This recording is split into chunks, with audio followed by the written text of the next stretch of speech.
মই প্ৰথমতে অসম চৰকাৰক ধন্যবাদ দিছোঁ। অসম চৰকাৰে আমাৰ প্ৰতিজন MLA বিলাকক দুখনকৈ আদৰ্শ গাঁও বনাবৰ কাৰণে যিটো এটা চেংচন দিছিলে, এই মৰ্মে মই মোৰ সমষ্টিত দুখন গাঁও, এটা হ'ল দতমা ব্লকৰ অধীনস্থ মুখিগাঁও আমাৰ শক্তি আশ্ৰম এলেকা। এইটো খুব ইম্পৰ্টেণ্ট এটা এলেকা আৰু ইয়াৰ পৰাই আমাৰ ডাঙৰ মানুহবিলাক ওলাই গৈছে।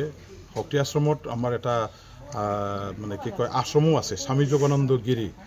এই এজন মহান ব্যক্তিয়ে মহাত্মা গান্ধীৰ লগত যিহেতু একেলগে ভাৰত স্বাধীনতাৰ কাৰণে সংগ্ৰাম কৰি অহা আৰু তেখেতৰ নিচিনা থকা এই অঞ্চলৰ উন্নয়নৰ কাৰণে মোৰ এটা মানে পৰিকল্পনা আছিলে আৰু ইয়াৰ কাৰণে মই আমাৰ এই শক্তি আশ্ৰম অৰ্থাৎ মুখিগাঁও ৰেভিনিউ হিচাপে এই গাঁওখনক মই আদৰ্শ গাঁও হিচাপে বনাবৰ কাৰণে অসম চৰকাৰলৈ ছাবমিট কৰিছিলোঁ। আৰু ইয়াৰ লগতে আমাৰ কচুগাঁও ব্লকৰ পৰা পাটাখাটা গাঁও, য'ত নেকি আমাৰ তেতিয়াৰ PTCৰ নেতা, আকৌ অসমৰ প্ৰাক্তন মন্ত্ৰী, আমাৰ মানে ডাঙৰ এজন বড়োবিলাকৰ মাজত থকা সাহিত্যিকো আছিলে তেওঁ, সমৰ ব্ৰহ্ম চৌধুৰী। তেখেতক আমি সকলোৱে জানো। এই সমৰ ব্ৰহ্ম চৌধুৰীৰ জন্মগাঁও পাটাখাটা গাঁওখন মই আদৰ্শ গাঁও হিচাপে সেইটো অসম চৰকাৰলৈ ছাবমিট কৰিছিলোঁ। সেই মৰ্মে দুখনো এতিয়া মানে চেংচন হৈ গ'ল আৰু তাত অসম চৰকাৰৰ ফালৰ পৰা এই বছৰ আঁচনিবিলাক ধৰিবৰ কাৰণে ইতিমধ্যে টকাটো ৰিলিজ কৰি দিছে। DC অফিচলৈ টকাটো ৰিলিজ কৰি তেওঁলোকে ইতিমধ্যে পঠিয়াইছে আৰু ইয়াৰে অধীনত আমাৰ মানে অসম আদৰ্শ গ্ৰাম যোজনাৰ অধীনত যিখিনি আঁচনি ধৰিব লাগে, আমাৰ গাঁৱৰ ৰাইজৰ লগত দল সংগঠনবিলাকৰ লগত তেখেতসকলৰ দিহা পৰামৰ্শ মৰ্মে আঁচনিবিলাক ধৰিবৰ কাৰণে যিহেতু আমাৰ এটা গাইডলাইন আছে, এই হিচাপে আজি মই মুখিগাঁওখনত টোটেল মানে কি কয় 6টা টোটেল 7টা আঁচনি মই ইতিমধ্যে মানে ইয়াত ধৰিছোঁ। প্ৰথম আমাৰ এটা কমিউনিটি হল 10 লাখৰ কাৰণে যিটো নেকি আধৰুৱা হৈ আছিলে, সেইটো সম্পূৰ্ণকৈ বনাবৰ কাৰণে দিয়া হ'ল আৰু ইয়াৰ লগতে এই আমাৰ কমিউনিটি হলৰ লগত স্মাৰ্ট ফেন্সিঙৰ কাৰণে 5 লাখ, আকৌ ইয়াৰ ওচৰেদি ওলাই যোৱা ৰাস্তা যিটো আছে 7.5 লাখ টকাৰ মানে CC ব্লকৰ ৰাস্তা, আৰু নেক্সটত এটা আমাৰ শিৱ মন্দিৰৰ মানে সন্মুখত এটা ফিল্ড আছে, য'ত নেকি আমাৰ ৰাজহুৱা সভা সমিতি ফাংচনবিলাক হৈ থাকে।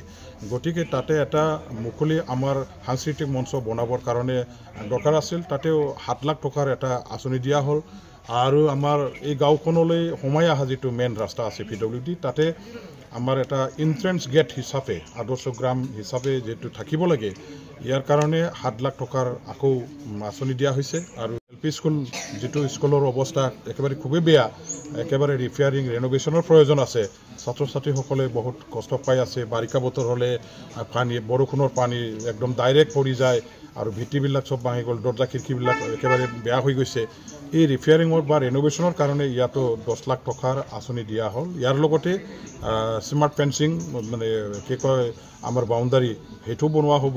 গতিকে এইখিনি টকাৰে আজি যিমানখিনি আঁচনি ধৰিবলৈ ৰাইজে যেনেকৈ মোক দিহা পৰামৰ্শ আগবঢ়াইছিলে, সেই হিচাপে ধৰা হৈছে আৰু সেইটো সোনকালে কামটো হৈ যাব, ইলেকশ্যনৰ আগে কামটো হৈ যাব। ইতিমধ্যে টেণ্ডাৰৰ প্ৰচেছ চলি আছে। গতিকে মই নিজে এই অঞ্চলত এইখিনি কাম কৰিবলৈ পাই নিজে মনত মানে ভাল পাইছোঁ, নথৈ আনন্দিত হৈছোঁ আৰু অঞ্চলবাসী ৰাইজেও চবেই ভাল পাইছে। তেওঁলোকৰ গাঁওখনক যে আদৰ্শ গাঁও হিচাপে ধৰা হৈছে, গতিকে গোটেই অসমত এই গাঁওখনক চবেই চিনি পাব, চবেই জানিব যে ইয়াত এটা আদৰ্শ গাঁও আছে। গতিকে আদৰ্শ গাঁৱৰ মানে যিটো কোৱালিটি, যিটো গুণ আমাৰ গাঁওবিলাকত থাকিব লাগে, য'ত দিয়া হৈছে, কিছুমান আকৌ নিশ্চয় চৰকাৰৰ পৰা আকৌ গাইডলাইন আহিব। অহা বছৰতো আকৌ ঠিক তেনেদৰে এই অসম আদৰ্শ গাঁও গ্ৰাম যোজনাৰ অধীনতে আকৌ পইচা আহিব। ঠিক তেনেকৈ যিখিনি পইচা আহিব অহা বছৰত, ইয়াৰ কাৰণেও কাম কৰিবৰ কাৰণে কিছুমান আমি পৰিকল্পনা ইতিমধ্যে ৰাইজৰ লগত যোগাযোগ মানে আলোচনা বিলোচনা কৰি যুগুত কৰিছোঁ। অহা বছৰত এইখিনিও কাম কৰিম।